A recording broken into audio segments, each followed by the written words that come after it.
aren't yours. It's so hard to predict a sick kid who just keep getting sicker. But we needed to be together as a family. My family is my entire life. My family means the world to me. When we're together and we have support from Ronald McDonald House, we can be a little stronger. They provide food and a place to rest your head, and they will help you through every step.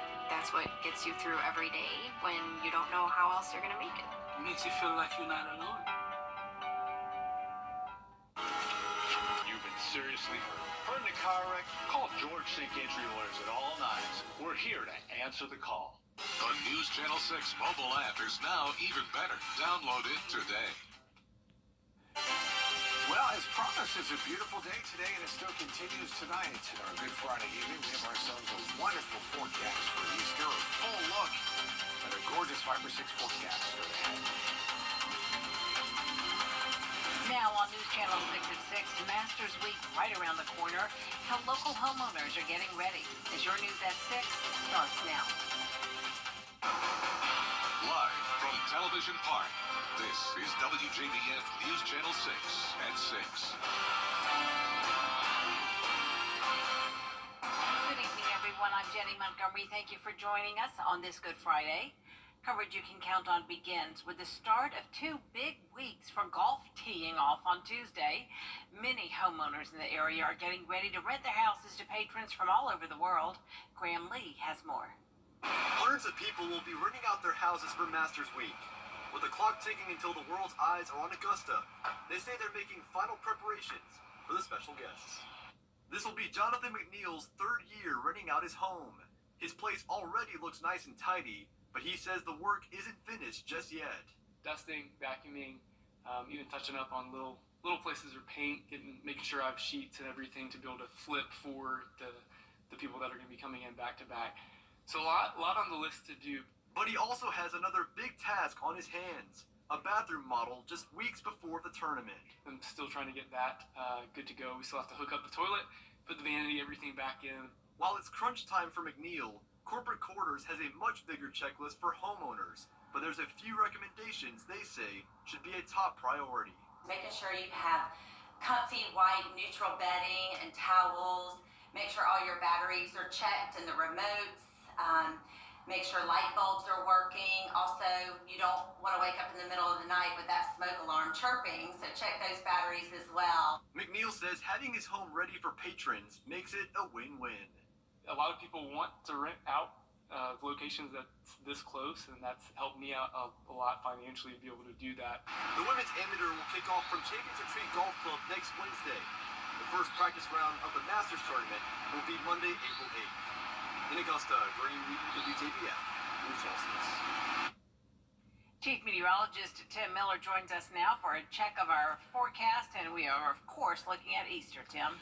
We sure are, and we're looking at a gorgeous, and it only gets better. Easter Sunday, I'm going to do the low 80s, and what if I told you the mid 80s are headed our way? We'll detail the rest of your forecast in just a few minutes, Jenny.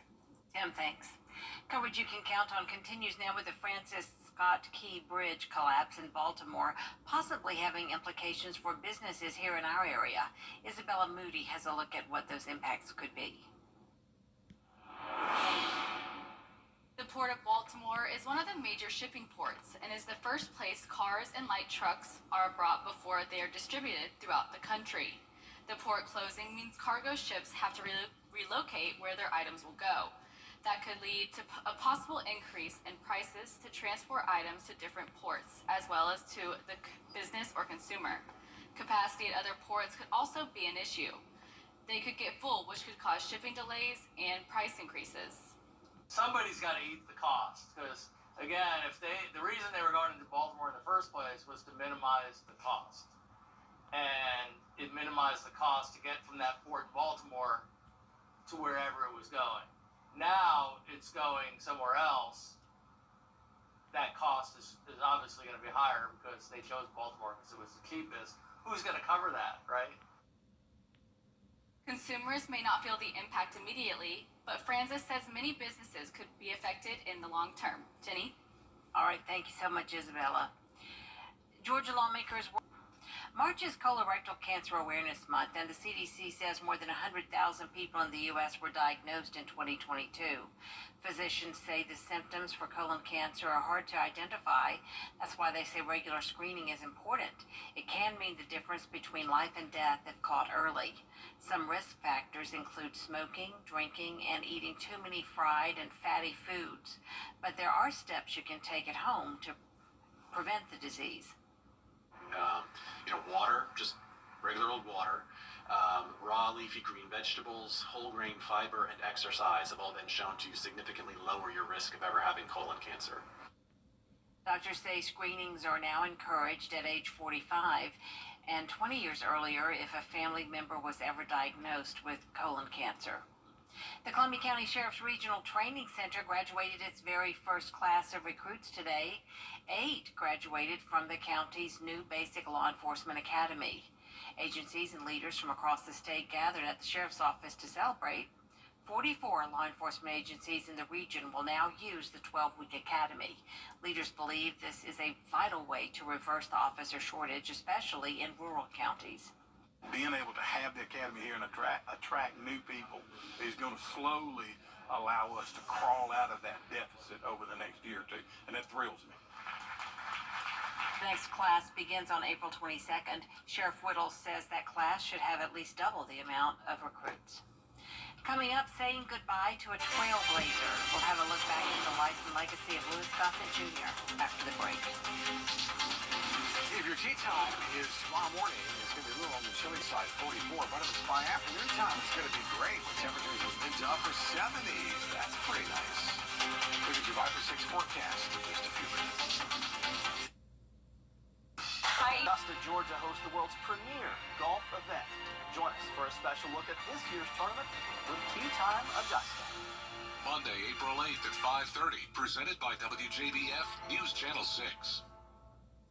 Westside High School boys basketball, state champions for the 3rd straight year. Louis Gossett Jr., the first black man to win a supporting actor Oscar, has died. Tim Pulliam has a look at the legacy he leaves behind. Louis Gossett Jr., the first black man to win an Oscar for Best Supporting Actor, has died. Understand? Yes, sir. It was his captivating performance as the intimidating Marine drill instructor in An Officer and a Gentleman that earned him that historic win. Wouldn't take too long shoeing that horse if I was you. Gossett also broke through on television, receiving an Emmy for his portrayal as Fiddler in the groundbreaking 1977 miniseries Roots. The actor, who was raised in Brooklyn, said in his 2010 memoir that it was his English teacher who urged him to pursue theater. He made his Broadway debut in 1953 at the age of 16. His most recent film credit was in last year's remake of The Color Purple, playing the father to actor Coleman Domingo. Domingo posting this video on Instagram of him alongside actress Fantasia thanking Gossett following his last day on set. We thank you for everything that you've done. For years after his Oscars win, Gossett said he struggled with alcohol and cocaine addiction, eventually going to rehab. In 1992, he received a star on the Hollywood Walk of Fame. How would you like to be remembered? To be remembered as Louis Gossett Jr., who could be Superman too. During a 2018 interview with the Television Academy, Gossett sharing a personal moment when he was 12, feeling discouraged about what he could become because of the color of his skin, until a childhood friend said otherwise. Hey, what are you talking about? You're Superman today. You had no idea what he said. That worry went out of my mind at the age of 12. And I was Superman, the best Superman on the block. Gossett was treated years ago for prostate cancer and in 2020 was hospitalized with COVID-19. His family has not released the cause of death. He leaves behind 2 adult sons. Tim Pulliam, ABC News, Los Angeles. Transform your Channel 6 invites you to take your cooking to the next level. In the Kitchen with Miss Darlin. Check it out now at WJBF.com. Augusta is springing to life. After a few cold weeks, spring is now here, and there are signs of the season everywhere in this Out There Somewhere classic with George Escala. This is the season Augusta shines. It's just beautiful now. Perfect weather. Everything's blooming. It's gorgeous here. There's plenty of evidence. Azaleas in bloom. Dogwoods barking out their beauty. These signs all say one thing. Masters is coming to town. Sign of spring. Oh, yeah. Plants are a spring sign, but so is the appearance of golf traffic signs. Some say these spring bloomers are a pest, but they're a sure sign of the season. And you know that winter is in full retreat when these come out of the ground. These green and white beauties announce the arrival of spring. Anybody that's in Augusta knows that Masters is a sign of spring. Now both are a sign of spring, but which is better? I think the golf. Yeah, definitely. I love the flowers, but I love seeing all the folks coming in for the tournament. It's a good time in Augusta. But come on, nature rules. Azaleas and dogwoods say spring. Yeah, they're nice. But, you know, maybe somewhere else. But Masters, you already know. If you're in Augusta, Masters. Springtime. Masters springtime. You know it's springtime when the green bleacher creatures are migrating. Another sign of the time. Out there somewhere in Augusta, George Escala, WJBF, News Channel 6. Well, we're going to add to the fury by adding warm temperatures, shall we? Let's look at our 10-day forecast. Really beautiful for tomorrow, near 80, low 80s for Easter Sunday, and then early part of next week will be in the low 80s, maybe even mid-80s. I'm going to do 85 on Tuesday. Next chance of rain won't be until Wednesday. Enjoy Easter. Have a blessed Easter. Absolutely. That is our report for now, everybody. News Channel 6 continues at 7 o'clock, right after World News Tonight. We'll see you again at 11. Have a great evening.